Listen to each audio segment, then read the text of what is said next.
Her name is Ülane Vilumets, and she's a co-founder at Like a Local. And she's going to be talking about what I personally think is one of the most important things when you grow your startup, and that's how to hire the best team to your growing company. So please give a round of applause to Ülane. Please welcome on stage. Hello. My name is Ülane, and I'm from just down the road from Tallinn, Estonia. And I guess last night was a really tough night because I can see so little of you here. But I'm going to talk about how to recruit a good team to your startup. And maybe you were here 3 hours ago when Christian was talking about some of the things that VCs look at when they meet your team. And I don't know how many times people have mentioned this here within those 2 days, that you need to have a good team. And I talked to one of the girls from Lithuania here, and she said, everybody says you need to find a great team, but how do I find a great team? Because I'm just a student myself. All I really have is like a good idea that I think is a good idea. So the reason why I was invited here is because for the last 11 years, pretty much all I've done is recruit and headhunt. I have an experience in human resources from one of the biggest direct sales companies in the United States, and also from the biggest real estate agency in Estonia. And I even teach HR in Estonian University. I'm also an entrepreneur, just like you are aspiring ones. I have 3 businesses, 2 of which are nice, normal, old world companies that make nice profit. One of them is a tour operator, where I employ about 30 enthusiastic and awesome tour guides and take about 20,000 people to different tours and day trips. The second one publishes city guides, just regular paper-based city guides, city maps. And my startup is trying to do the same thing online, to build a website where you can find out the best local tips. It's only seed funded, so I'm just like you, a very beginner startupper, but that's not the reason why I'm here today.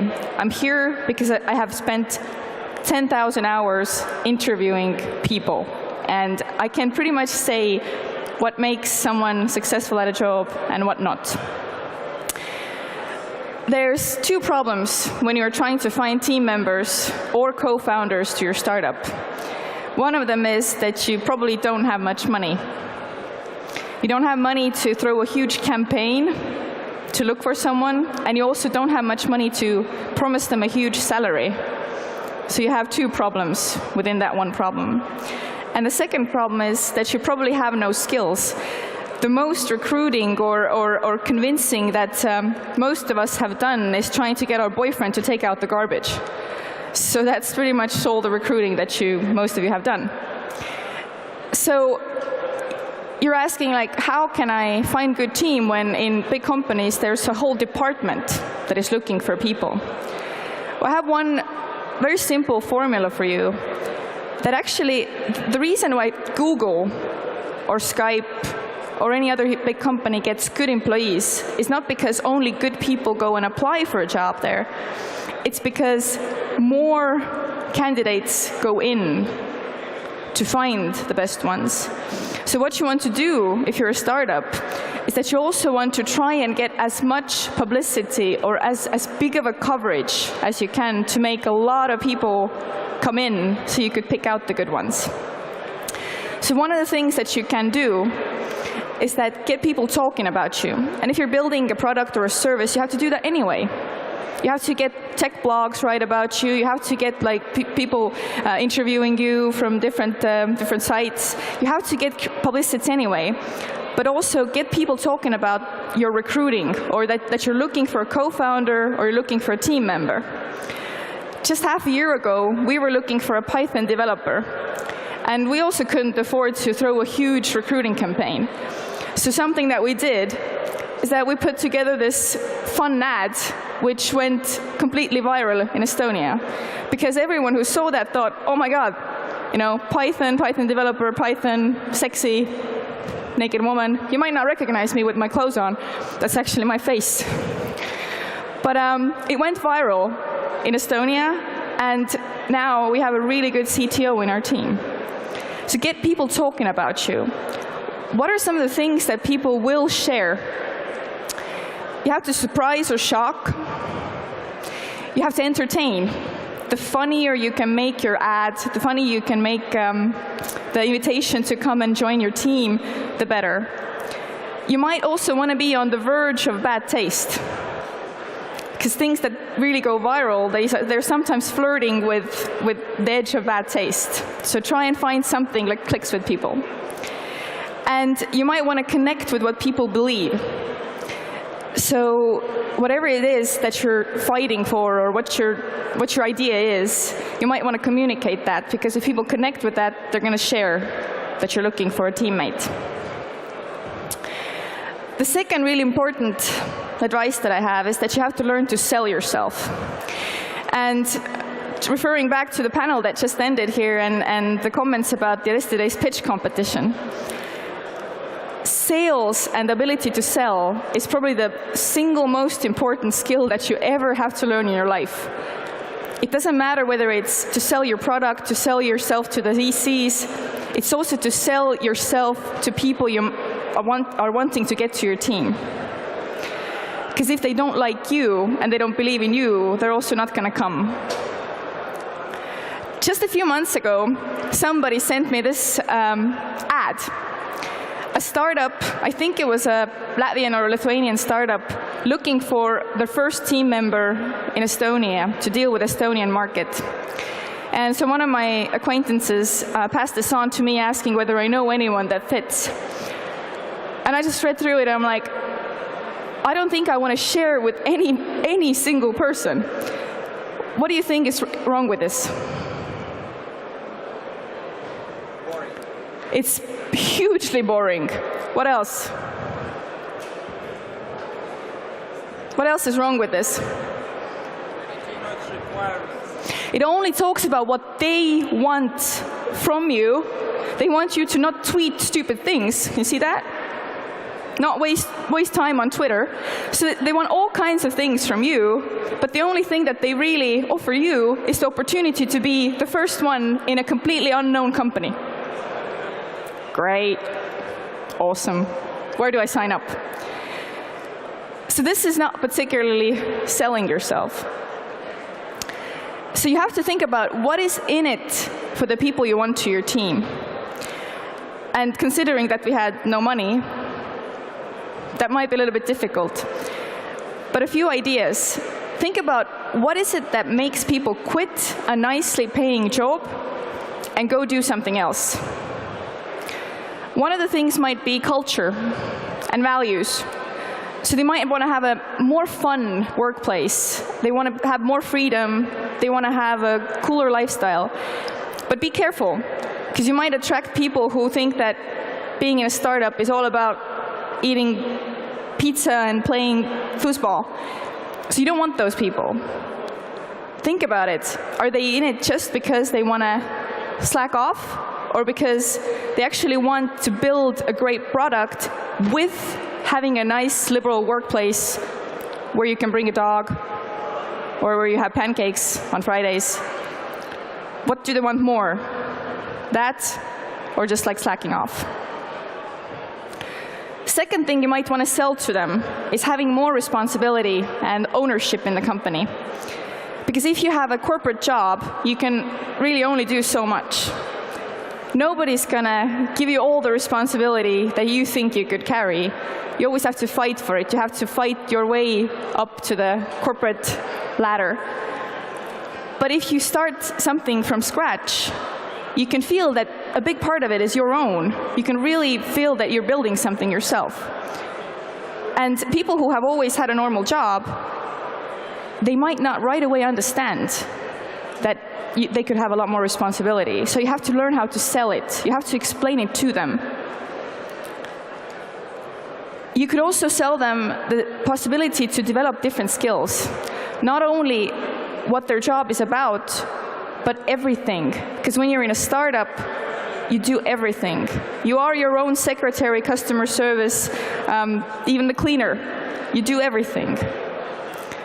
So sell that to them, that they don't have to only do their own job, but they can really develop a different range of skills.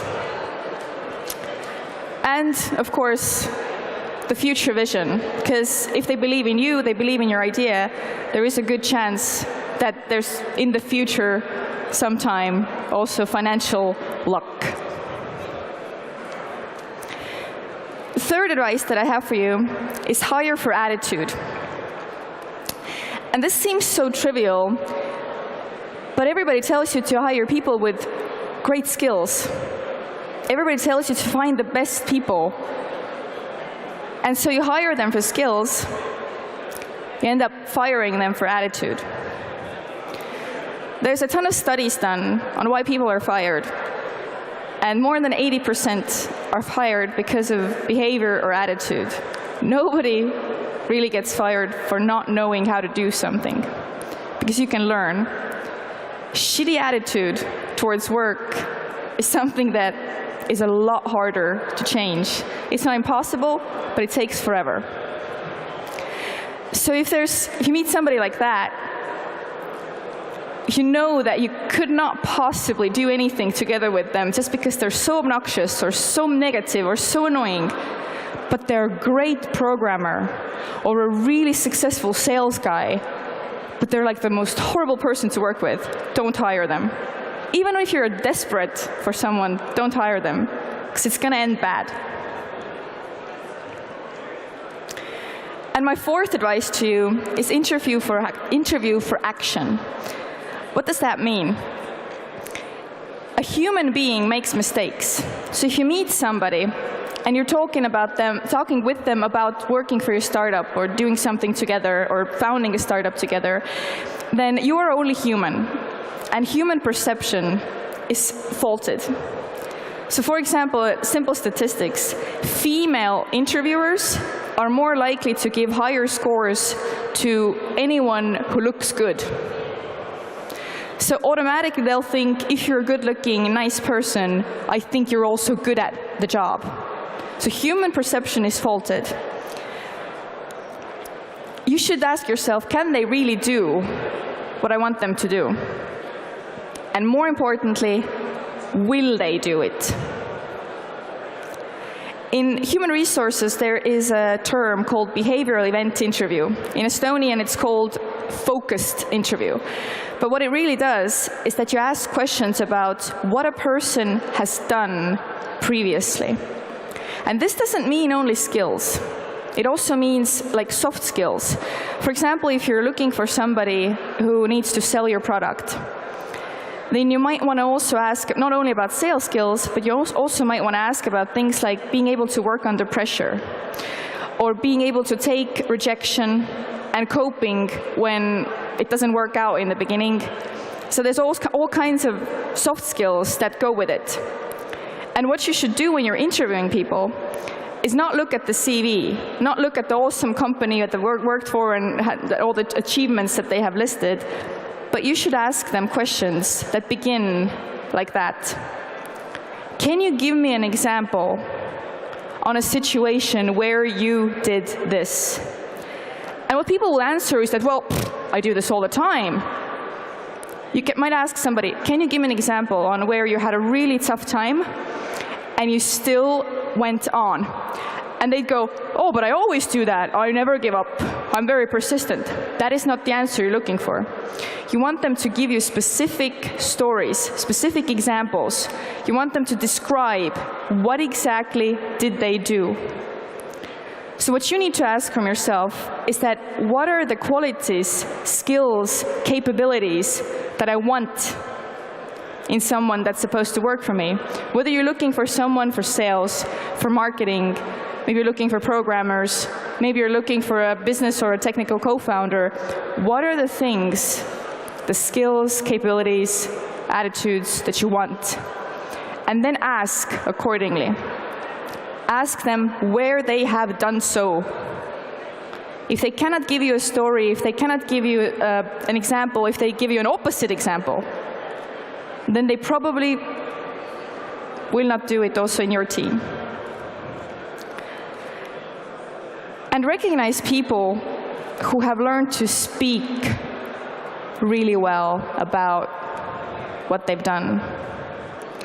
These are the people who make you feel uncomfortable because you think that, oh my God, they've done so much, or they know it all. These are usually the people who have the least persistence, and they will probably quit very soon, and they will quit as soon as something is really difficult. So recognize people who just go on and on about what they've done.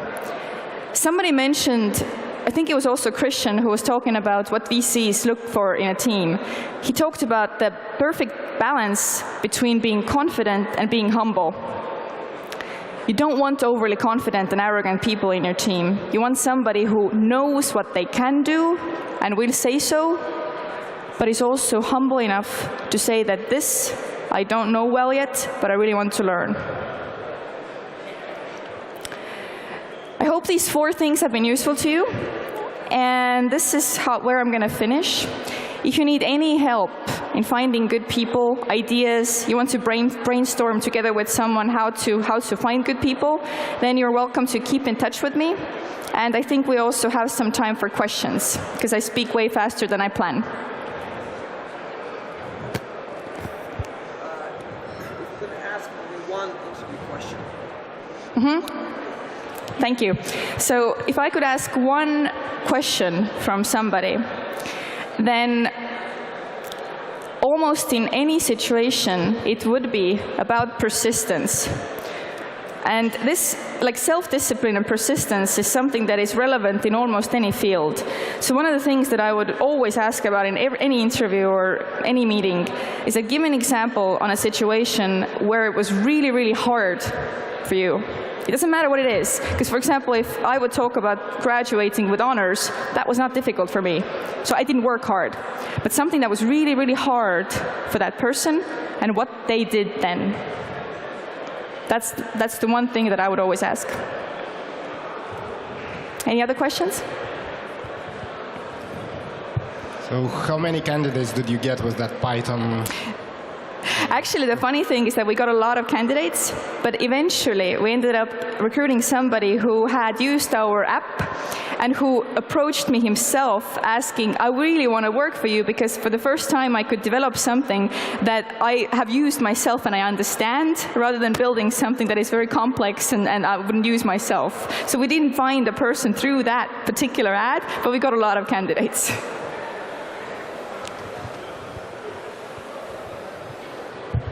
Justus Pikilis, stabbing.lt.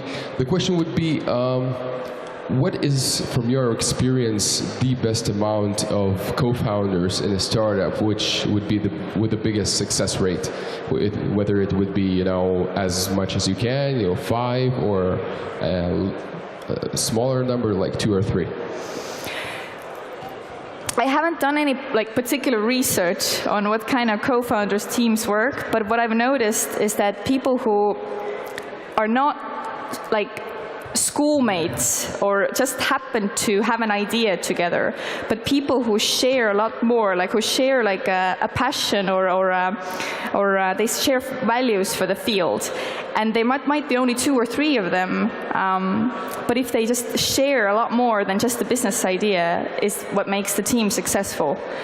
So the co-founders, 2 guys from university founding a business is the biggest cliche ever. And it never works. It almost never becomes successful. So you have to look for people who you have gone through shit together with. Maybe you haven't gone through shit, so go through shit then.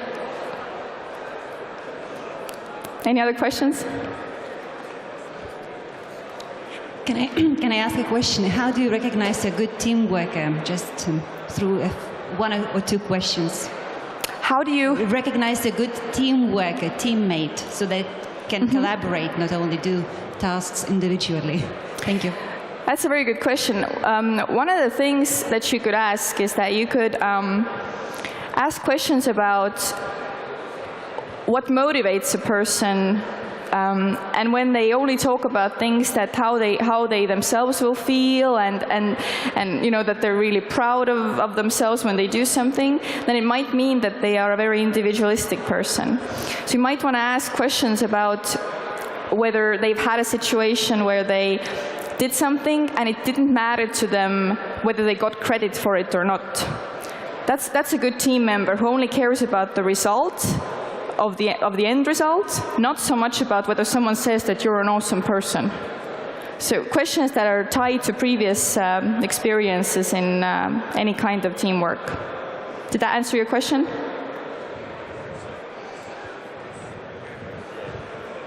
Anyone else? Any more questions? No?